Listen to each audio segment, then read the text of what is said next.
Okay, first of all, I'd like to congratulate you all. I've seen 99 out of 100, 99% of all the research papers are there in the discussions where they belong. You've got your drafts turned in, so congratulations.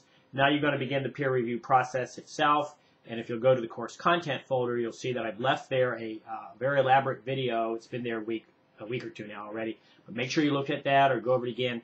That really explains how this whole process works, the goals of the process, why you're doing it, that kind of thing. So please go ahead and look at that again, and if you've not looked at it, make sure you look at it. It really helps walk you through the peer review.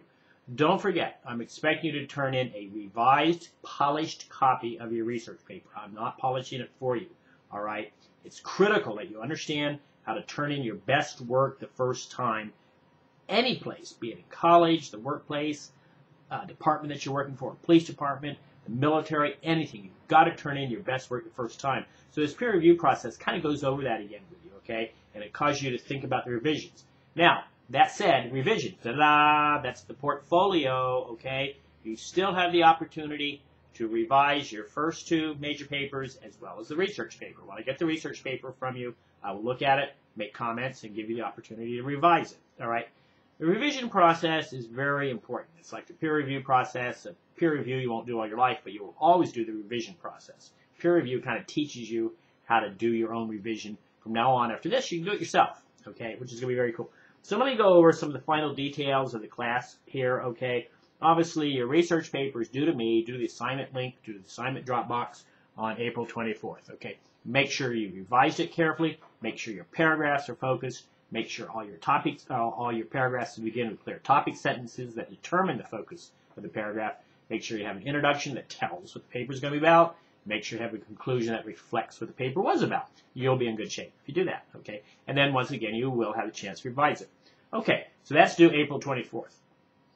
In the meantime, in this little period here, there's not a lot of work to do. There's not a lot. You need to go back and look at your literacy narrative. That was paper number 1 in the first unit. Go back, find that, look at that, and look at my comments on that. And my comments may steer you to writing a better research paper, okay?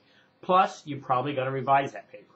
My advice is if it's under 90, you definitely want to revise it, okay? If you're desperate for every point you need in this class and it's still over 90, you'll still want to revise it. If it's 96, 97, whatever, you don't need to revise it, okay? So it's up to you. But if your grades are low and your paper's under 90, you must revise it.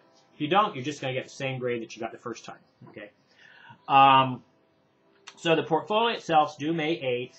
The portfolio consists of a revised copy of your literacy narrative. That's where you wrote about yourself and about reading, writing, that kind of thing.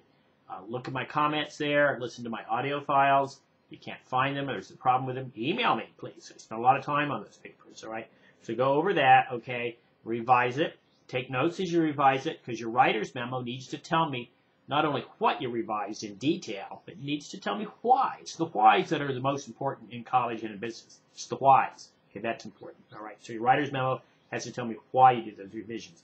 Then the same thing with the Faulkner paper. Go over that, listen to my comments, okay? Look at my comments, revise it accordingly, take some notes. Your writer's memo needs to reflect what you revised and why you revised it. Then the same way with the research paper. When you get the research paper back, it's going to take me a full week to turn them all around, maybe a little bit more, okay? You're going to need to revise that, all right? And look at my comments, listen to my comments, revise accordingly. So there's kind of some time elements here, so it behooves you to get started on the beginning of your portfolio right now because it'll help you write a better research paper too. My comments are aimed towards helping you throughout the entire class, okay?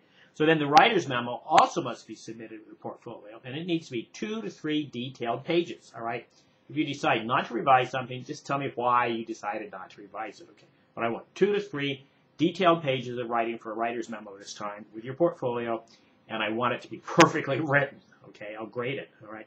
So then last but not least, you have a final exam due on May 9th, all right? That's it's 2 pages, full pages, and it's a detailed analysis of the course in terms of both what you learned and what elements of the course help you learn that. I want to see your best writing. Obviously, I want you to prove to me that you learned something, and I want you to tell me what you learned and how you learned it, okay? What worked in this course for you, and then prove that to me, all right? May 9th is the drop-dead deadline for the class that evening, and then you have a 6-hour grace period into the morning of May 10th. I will accept nothing after that date period. If you send me the wrong file, if you send me a .link file, If you mess up, if the computer doesn't work, if Blackboard doesn't work, I'm still not going to accept anything late, all right? You need to be doing this ahead of time. You need to call 481-6030 if you're having any problems. You must submit a correct file. I have to turn in the grades, okay, in a timely fashion. I'm required to. It's part of my paycheck, all right? I have to turn the grades in, and I can't be messing, going back and forth email at this point, okay? You know, we've had the whole class to resolve all the issues, to make sure I'm getting the right kind of files, and guess what? I'm still not always getting the right kind of files. The syllabus is very clear on this. You're required to submit Word documents to me. You get it for $30. You know, I don't even want to go over it anymore, okay? So, the class is coming to an end. If you have questions, you must get a hold of me now. You cannot be late on the research paper. It must come through the Good Writers Memo, okay? You cannot be late on the portfolio. You need to be working on that now. Please, if you have any questions, please get a hold of me now. I think it's been a great semester. I really do. So, thank you.